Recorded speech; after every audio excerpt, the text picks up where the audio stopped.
왕의 대관식.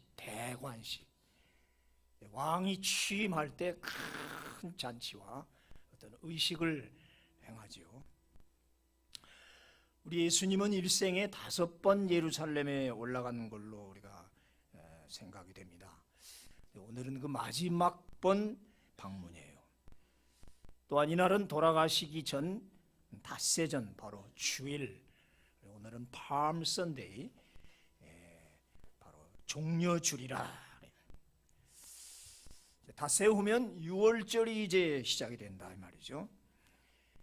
그래서 예수님은 이날에 6월절 양이 되어서 하나님께 바쳐질 것을 이제 아시고 계셨고, 또 로마의 옛 기록에 보면 이 6월절 절기에 양이 25만 마리가 희생된대요. 대단하잖아요. 양이 25만 마리를 희생시킨다 할 때 계산을 해보니까 그 군중대로 가족대로 이렇게 그걸 내놓는데 못해도 200만 명은 운집했을 것이다. 지금도 100만 명이 무슨 옛날 여의도 광장에 모이면 어마어마한데 200만 명이 그 좁은 예루살렘에 모여 있다는 건 대단한 거죠. 그래서 로마 총독은, 로마 군병들은 잔뜩 긴장을 합니다. 왜냐하면 200만 명이 모였는데 이게 폭동으로 변져버리면 큰일 나죠. 우리도 지금 가끔 광화문에 사람 많이 모이면 바짝 긴장하잖아요. 사람이 많이 모이면 이 데모대가 갑자기 폭동으로 변한단 말이에요. 그러니까 6월절 때면 이 만일의 사태에 대비하기 위해서 총독이 군사들을 이끌고 아주 예루살렘을 삥 둘러쌉니다. 경찰들처럼. 그래서 그 예루살렘 성을 이렇게 내려다보는 그 옆에 안토니아 성을 만들어 놓고 그 안토니아 성 망대에서 이렇게 그 아래 성전 쪽을 살피고 있지요. 만약에 군중들이 소요나 폭동이 일어나면 그 모든 책임은 총독이지요. 그게 만약 로마 정부로 보고가 들어가면 황제가 바로 소환을 해버리든지 잘못되면 큰 문책을 당하는 수가 있단 말이죠. 자, 오늘 그래서 이 누가복음 19장뿐만이 아니라 사복음 전체가 오늘 이 장면을 일제히 기록을 하고 있어요. 모든 관심이 예수님이 진짜 이 시간에 나타날 것인가 하고 기대를 하고 있어서 오실 것이다, 아니다, 온다, 안 온다 모두 수군덕거리고 그러고 있었지요. 근데 스가랴 선지자는 이미 500년 전에 예수님의 예루살렘 방문을 예언을 했어요. 시온에 따라 크게 기뻐할지어다. 예루살렘에 따라 즐거이 부를지어다. 보라, 내 왕이 내게 임하나니 그는 공의로우며 구원을 베풀리라 하고 스가랴 선지자가 이미 9장 9절에 예언을 했는데, 이것은 단순한 방문이 아니라 triumphal entry, 승리의 입성이다. 왕의 승리의 개선 입성이다. 이렇게 우리는 보통 표현을 해서 오늘 제목을 왕의 대관식, 취임식, inauguration, 왕의 대통령 취임식을 inauguration이라고 그러잖아요.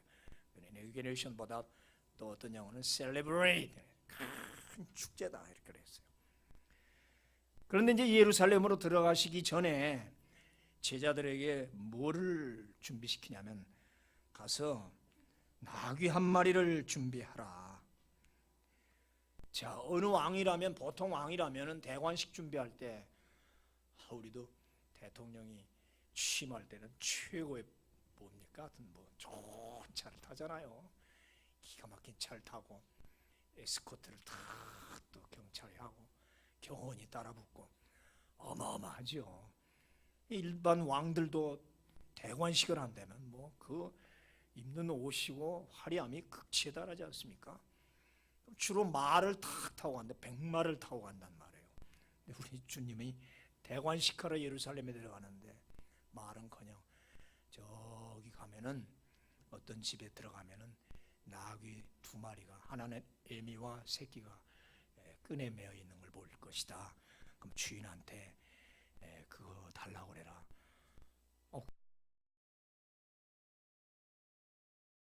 그럼 가서 그 사람이 그럼 풀어줄까요? 제자들이 그 소리를 듣고 좀 의아했죠. 그러면 주가 쓰시겠다 해라. 주님이 쓰시겠다고라고만 말해라. 그러면 줄 것이다. 글쎄. 그래서 어쨌든 갑니다. 제자들이 가서 이게 가보니까 나귀가 딱 거기 매여 있잖아요. 그래서 그 풀으니까 주인이 묻지요. 그 왜 남의 나귀를 푸시오? 도둑이잖아요. 잘못하면. 주님이 쓰시겠다 하라 했습니다. 아무 소리 않고 그냥 내주지요. 여러분 차고에 집 앞에 가서 자동차를 끌고 가면 내주겠어요? 그거를. 큰일 날 일이죠. 이미 하나님이 다 예비한 것이죠.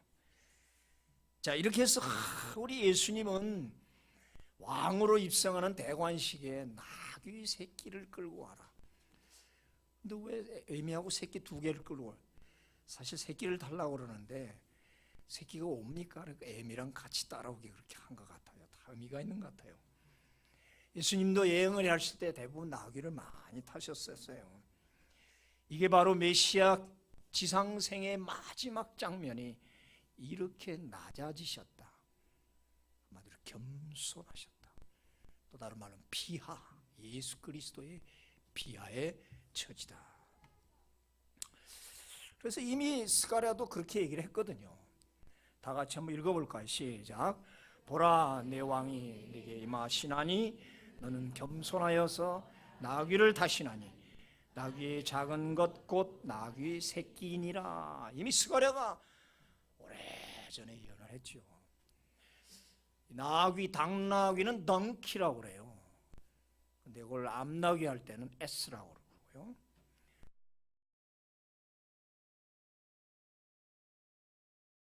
그다음 새끼는 foal이라고 그러고요. 다 다양하죠. 같은 나귀인데도 이렇게 이름이 많습니다. 카우가 있고 악스가 있고 그렇게 하잖아요. 소도.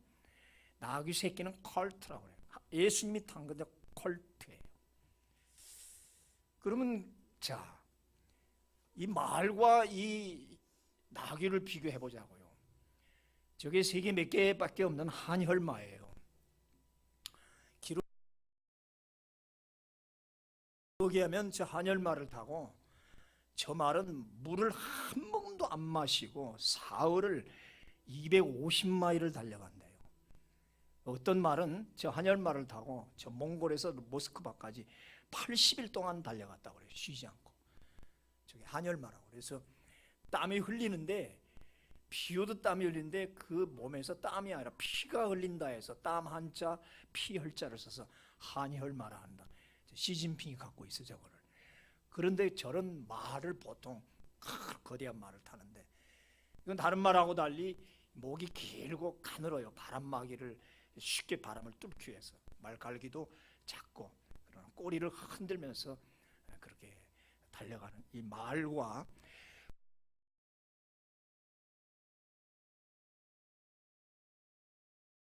그러나 우리 예수님이 탄 이 도새는 지금 말한 것처럼 아까 그런 편이라고. 자, 저렇게 당키 혹은 S라고 그래요. 수컷은 당키, 당나귀 혹은 나귀, 암컷은 S라고 그러고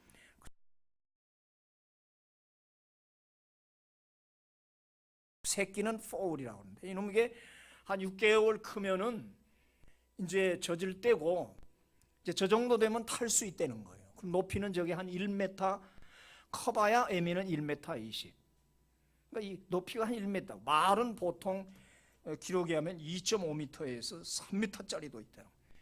그 옛날에 그 관우가 탔다는 적토마 같은 건 어마어마하죠. 그러니까 한열마 같은 거는 그 자체가 2m 정도 되었는데 그 위에 또 사람이 타니까 2m 50, 거의 3m 돼. 어마어마하게 우러버려 거죠.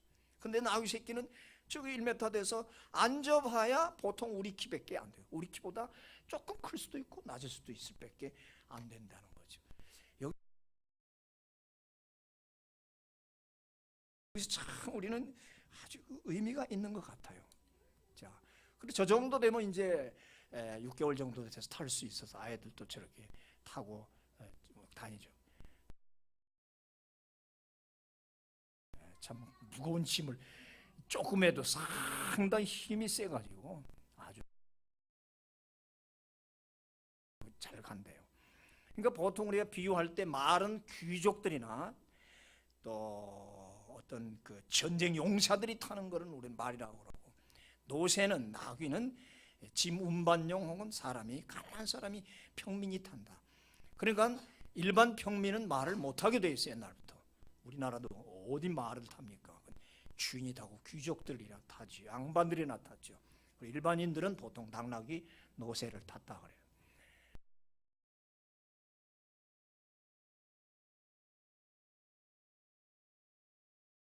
저 웅장한 저 말을 타고 들어가야 할 그 예수께서, 저게 지금 저 나폴레옹이지 아마?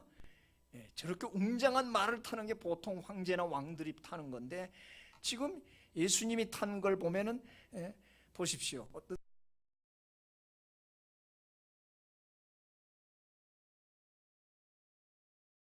사람 지금 가마를 타고 말 타고 노새 타고 가는 예수를 이렇게 내려다보는데, 우리 예수님은 아랑곳 없이 들어간단 말이에요. 저게 1869년 프리드리 빌레름이라는 공작이 예루살렘을 방문할 때 저렇게 엄청난 군중이 나와서 그 독일의 그 공작, 나중에 황제가 된 저 사람을 맞이했다고 그래요. 저렇게 1869년 누가 화가 그렸는데 저렇게 종려 가지를 흔들면서 말을 타고 들어가더라. 우리 예수님이 예루살렘에 입성할 때의 모습은 너무도 아주 초라한 모습. 나귀를 탔는데, 자, 저기에서 이제 우리는 은혜가 돼요. 저 탄다는 말, 탔다는 말, 카디조라는 저 헬라 말은, 타다 하면 보통 영어로 라이드 그러잖아요. 라이드가 아니라 오늘 sit down, 앉다라는 뜻이에요. 예수님이 콜프, 새끼 위에 앉았다. 아마 에미는 그 뒤에 따라올 수도 있어요. 그러니까 6개월 막 지난 1m 높이밖에 안 된 예수님이 올라 앉았으니, 양말로 이렇게 하는 게 아니라 옆으로 이렇게 앉거든요. 너무 작아 놓으니까. 왜? 발이 단단 말이에요. 이렇게 앉으면은. 그러니까 이렇게 앉아서 발이 안 닿게 해요. 그러니까 여러분, 저 눈높이를 보라고. 여기서 은혜가 되는 거예요. 예수님이 나귀 새끼 위에 앉았다.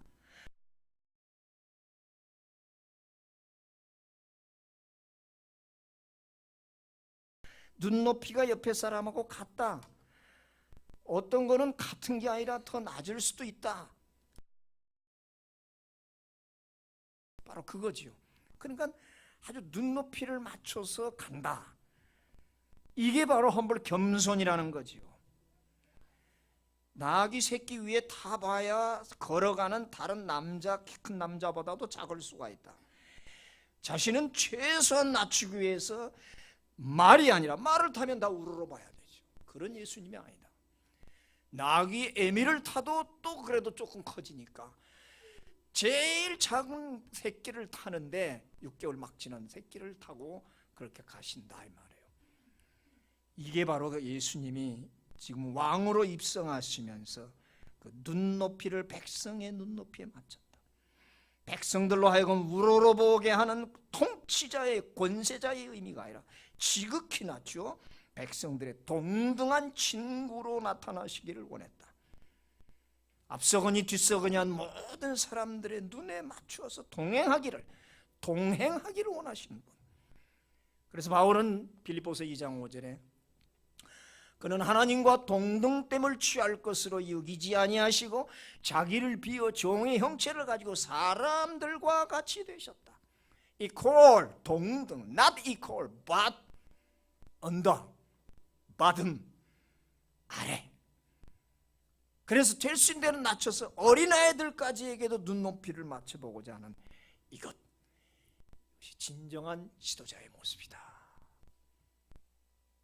나라의 위정자들과 많은 지도자들, 저를 비롯해서 많은 지도자들이 참 깊이 깨닫고 제가 저걸 은혜를 받은 거예요. 저 아까 그 타다라는 그 가치로 그 단어 하나가, 그게 타다가 아니라 앉다라는 말이에요. 얼마나 의미가 있구나. 우리 번역이 우리는 나귀를 탔다. 뭘 탔다 그러면은 상당히 좀 상승된 느낌인데 아니 그냥 새끼 위에 이렇게 앉으셨다. 오늘 주님이 타신 나귀는 전부 빌린 것들이죠. 목수 남편 둔 마리아가 애를 베서 베들레헴으로 갈 때도 나귀 타고 가셨고,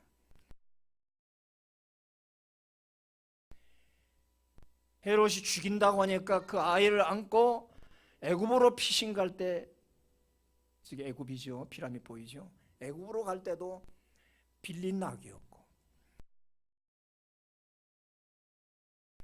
애굽에서 헤롯이 죽었다는 소리를 듣고 다시 나사렛으로 돌아갈 때도 그땐 방실방실 웃으며 서너 살짜리 된 예수와 함께 밀밭을 걸어가는 저 모습. 평생에 그분은 빌린 것뿐이었다. 빌렸다는 말은 나중에 돌려줘야 된다. 생의 마지막 가는 그 왕의 대관식에도 빌린 나귀를 타시더라 이 말이에요. 그의 인생에는 빌린 것 외에는 아무것도 소유가 없었다. 태어날 때 마구간도 빌렸고 구유도 빌렸고, 돌아가실 때도 무덤 빌려서 아리마대 사람 요셉의 무덤을 빌리지 않았습니까? 죽을 때 입었던 옷 다 벗어주고 왔습니다. 로마 병사들이 제비 뽑아 나눠 가졌습니다. 사실 그는 만물의 창조자 아니십니까? 아까 주가 쓰시겠다. 그렇죠. 이상 만물을 창조하신 내 가진 모든 거 달라면 다 내줘야죠. 그런 창조주이신데도 자기 권리를 포기하고 내려놓는 이 진정한 겸손의 모습, 빌렸다. 나귀 새끼 탈 수 있는 만큼만 새끼 데려와라. 그리고 거기 앉아서 백성들과 같이 눈을 마주치면서 웃으면서 악수하면서 안수해줘가면서 같이 찬양 부르면서 들어가는 이 왕. 우리 예수님 왕 너무 멋있죠. 아멘. 이런 예수님의 우리 구세주는 이런 구세주예요. 이 타페이노스 겸손이라는 말은 뭐예요? 겸손. 우리 겸손하면 그런 겸손이 아니죠. 원래 타페이노스란 말은 낮은 데 처하다. 똑같은 거야. 새끼 나귀를 타는 낳는 거와 같은 낮은 데 처하다. 자신을 내려놓고 낮은 자리로 가는 것. 워낙 낮아서가 아니라 얼마든지 높고 한열말을 타고 백마를 타고 3m 위에서 바라볼 수 있는 권세자지만 자신을 일부러 낮은 데로 하는 걸 이걸 겸손이라 합니다. 아멘. 이런 겸손을 갖기를 축원합니다. 그래서 자기 소유에 대한 모든 권리를 다 버렸죠. 그러나 초림 예수는 나귀 타고 가셨으나 재림 예수는 뭐 타고 오신다고 그랬어요? 계시록에 백마 타고 오신다고 그랬어요. 언제가 주님이 땅에 오실 때는 물론 뭐 꼭 그런 백마일지 모르지만 표현이 그렇단 말이에요. 세상 불타고 다 지옥 떨어지고 이 세상 사람들 구원하러 오실 때 우리 주님은 백마를 타고 오신다. 이 최후의 날 개선장군의 행렬은 얼마나 장엄하고 찬란할 것인가.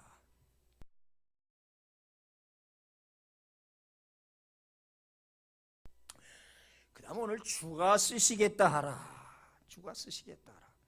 이거 참 애매한 소리예요. 근데 이 쓰시겠다 하라 할 때 이 쓰다라는 단어, 쓰다라는 이 단어가 크레어라는 뜻인데, 이 크레어라는 말은 첫째 필요하다, 그 다음에 사용하다, 그 다음에 고용하다, 이 세 가지 뜻을 갖고 있어요. 주님이 필요하시단다. The Lord needs them. 주님이 필요하시단다. them 두 마리예요. 새끼만 끌고 오라면 새끼가 안 오니까 애미랑 같이 오게 하는 그거 재밌잖아요. 그 두 마리를 끌고 와라. 애미를 타지 않고 콜트 새끼를 탔어요. 필요하시단다. 주님이 그 애기 새끼 6개월 지난 콜트가 필요하시단다. 그리고 주님이 사용하시려 한단다. 주님이 고용하시려 한단다. 이거 참 의미 있습니다. 하나님이 필요하시다. 겸손하게 오늘 내려놓고 한번 생각해 봅시다. 이상 내가 가진 모든 것, 내 육신, 내 건강, 내 물질, 내 시간, 나의 모든 것들 누가 주셨고 누가 만드셨습니까? 하나님이 만드시고 하나님이 주셨어요. 오늘 하나님이 필요하시단다. 하나님이 쓰시겠단다. 사용하시겠단다. 하나님이 너를 고용하시겠단다. 고용주가 아니라 우리는 피고용인 employer가 아니라 employee란 말이에요. 오늘 나는 목사로 고용된 자예요. 권사로 고용됐습니다. 전도사님으로 고용됐습니다. 피아니스트로 고용됐습니다. 아니 기분 나쁜데요? 무슨 소리입니까? 하나님이 고용했는데. 할렐루야. 오늘 안내위원으로 고용받았습니다. 할렐루야. 하나님이 고용한, 나는 고용인, 고용받은 청직이 스튜어드란 말이에요. 모든 것은 하나님의 것이라. 이걸 깨닫지 못할 때 하나님은 누가복음 10장 20절에 그러잖아요. 어떤 사람이 장사를 잘해가지고 물건을 잔뜩 쌓아놓고 이제 내가 이거 가지고 실컷 즐기리라 할 때 주님이 뭐라 그러죠? 어리석은 자여, 오늘 밤에 내 영혼을 도로 찾으리니 그러면 내가 쌓아놓은 것이 누구의 것이게 되겠느냐. 많이 보잖아요. 쌓아놓고 자기가 누리자고 했는데 자기는 갚버리고 밑에 자손들이 차지하는데 차지도 못하고 싸움을 하고 법정 싸움하고 그렇잖아요.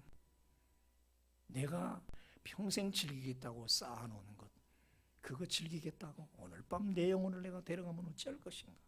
왜 이런 소리를 합니까?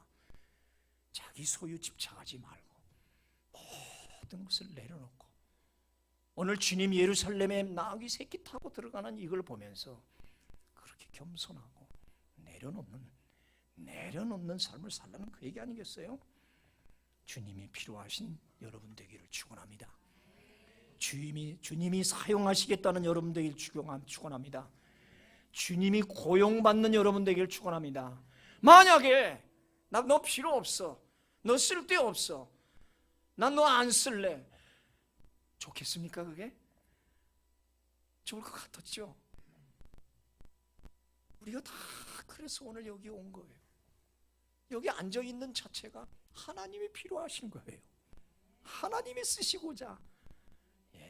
모든 게 그렇습니다. 그러니까 우리가 어떤 직분을 맡았든지 어떤 달란트를 맡았든지 항상 우리는 그런 개념으로 살아가야 돼요. 나 같은 자를 하나님이 불러주시다니. 구원받은 것만 해도, 지옥 안 가고 천당 간 것만 해도 너무너무 감지덕지 않대 내게 직분을 주시다니, 내게 오늘 청소하는 권세를 주시다니 얼마나 감사한지. 우리 교회에 청소하는 분이 권사님이에요. 처음 올 때는 너무 약하더라고. 저분 저 일하겠나? 근데 그 날이 갈수록 얼굴이 좋아졌지만 천사같이 좋아졌어. 너무 건강해졌대. 어저께 또 추우니까 올라오라고 그래가지고 제 아내가 곰국 끓여놓은 걸 먹으라고 그랬더니 그걸 먹고 좋아서 또 팁도 좀 주고. 본인이 너무 좋아요. 처음에는 어떤 의미에서는 먹고 살려고 그렇게 왔을지 모르지만 기도 다 기가 죽어가지고 힘도 없이. 근데 지금 막 너무 좋아가지고 하나님의 집, 여기를 내가 쓸고 닦는 쓰임 받는데 그 기뻐하는 그 기쁨이 아주 눈에 보여요. 있습니까?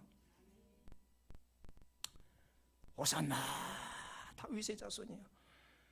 얼마나 오랫동안 기다리던 메시아냐 말이에요. 예루살렘에 이미 들어와 있던 수많은 인파가 연도에 서서 오늘 그리스도의 개선의 행군 왕의 입성을 지켜보고 있죠. 어른부터 아이들까지 온 백성들이 환호성을 지릅니다. 심지어는 엄마 등에 업혀온 갓난아기까지 호산나 그러잖아요.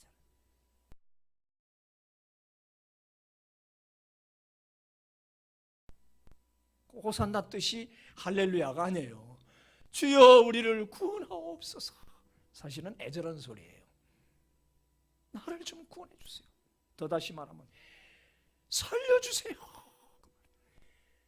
도탄에 빠진 이 백성들, 병들고 종교 지도자들에게 억눌려서 율법에 완전히 짓눌려 있는 이 불쌍한 백성들을 살려주세요 라는 말이 호산나.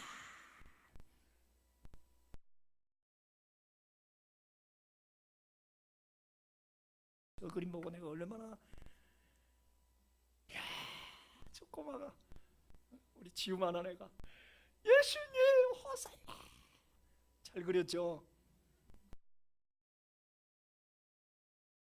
저러기를 축원합니다. 여러분, 살아가면서 그 나귀 앞에서 예수님 호산나, 너무 잘 그렸어. 누가 그렸는지 하염없이 바라보고 있어서 저걸 찾아놓고는 하나님이 좋은 그림을 내게 찾게 해주셔서 감사합니다. 너무 좋다. 저 순진한 그 손을 들고 예수님 오시옵소서. 잘 오셨습니다. 그래서 예수님이 어린아이들이 내게 오는 것을 금하지 말라. 천국이 저희들과 같은 것이니라 그랬단 말이에요.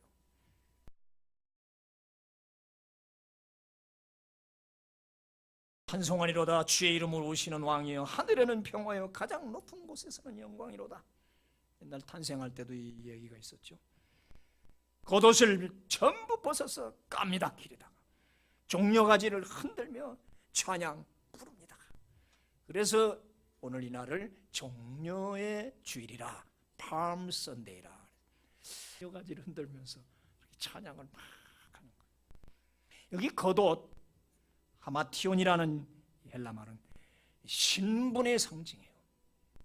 다른 옷이 아니라 입고 있던 좋은 코트죠. 코트, 밍크 코트, 좋은 거, 패드. 백성들이 자기들의 겉옷을 길에 깔아드렸고, 그 나귀 새끼에 안장이 없으니까 그 옷을 깔아서서 그 안장을 만들어서 임시로 해갖고 그렇게 호산나를 외친단 말이에요. 간절한 호소죠. 오늘 이 나귀 새끼를 바친 그 사람이나 자기의 모든 신분의 상징인 겉옷을 펴서 길에 쫙 가는 그들의 그 간절함과 그 애틋하고 그 헌신의 마음. 자, 이때 엄청난 군중의 환호성을 보면서 신경이 바짝 곤두서 있는 무리가 있었으니 그 바리새인과 사두개인들이에요. 그들이 그렇게 미워하는 예수님이 저렇게 환대를 받고, 만약에 200만 군중이었다면 그 환호성을 지르며 저렇게 길을 가는데 옷을 깔아놓고 종려가지를 흔들 때 백성들은 신나지만 그 사람한테 우리를 구원해 주시오라고 메시아라고 하니 이 바리새인 서두개인들이 얼마나, 제사장들이 이 기가 막힐 노릇이에요. 이 제사장직을 가진 사두개인들은 로마 정부로부터 상당한 권력 자치권을 보장받고 있었어요. 서로 주거니 받거니 아주 그 안무기 관계예요. 검은 돈이 오고 가고. 이 대제사장이 당시 그렇게 로마하고 내통을 했어요. 그런데 만약 저게 반란이라고 혁명이 일어나지 않고 큰일 나죠. 이래가지고 이 문제가 생기면 자기들은 이제 뭐 기득권 다 사라지고 이제 망신이죠. 그러니까 얼마나 밉고, 그래서 막 필사적으로 못하도록 호산나 소리 못하도록 막지만 어떻게 막습니까 그걸? 그러니까 예수님이 그러잖아. 볼지어다 만일 사람들이 침묵하면 돌들이 소리를 지르리라. 40절에 너희들이 저 200만 군중의 입을 맞서 어린아이의 갓난아기의 입도 막는다면 돌들이 할렐루야 호산나를 부를 것이다. 자연은 오히려 소리를 지르고 해는 우리에게 언어가 없으나 다 자기의 소리를 들려준다고 시편 19편에 말하잖아요. 자연은 오히려 하나님의 영광을 드러낸다고요. 이 꽃이나 이 자연들한테 물어봅시다. 우리가 너 어디서 나오냐면 전부 하나님이 우리를 만드셨습니다 그럴 거예요. 인간만 안 그래. 인간만 자기가 마음대로 태어나고 마음대로 자기가 가졌다고 생각한다는 얘기죠. 그때 저들이 막다가 안 되니까 하는 소리가 요한복음에 나오거든요. 볼지어다 너희 하는 일이 쓸데없다. 보라 온 세상이 그를 따르는도다. 자조 섞인 말이죠. 그래서 즉시 회의를 열었어요. 대제사장, 바리새인, 서기관, 율법학 다 모였죠. 그때 대제사장이었던 가야바가 입을 엽니다. 야, 이제 폭동이라도 일어나면 롬의 군대는 이제 들어와서 무자비하게 진압을 시키려 될 것이다. 무자비하게 진압할 때 이 군중들은 다 무사하지 못하고 학살을 당할 것이야. 이 학살이 여기만 끝나는 게 아니라 전국으로 퍼져나갈 테니 이 혼란을 어떻게 수습할 것인가? 여러분, 한 사람이 죽는 게 나은가? 민족 전체가 망하는 게 나은가? 대답하시오.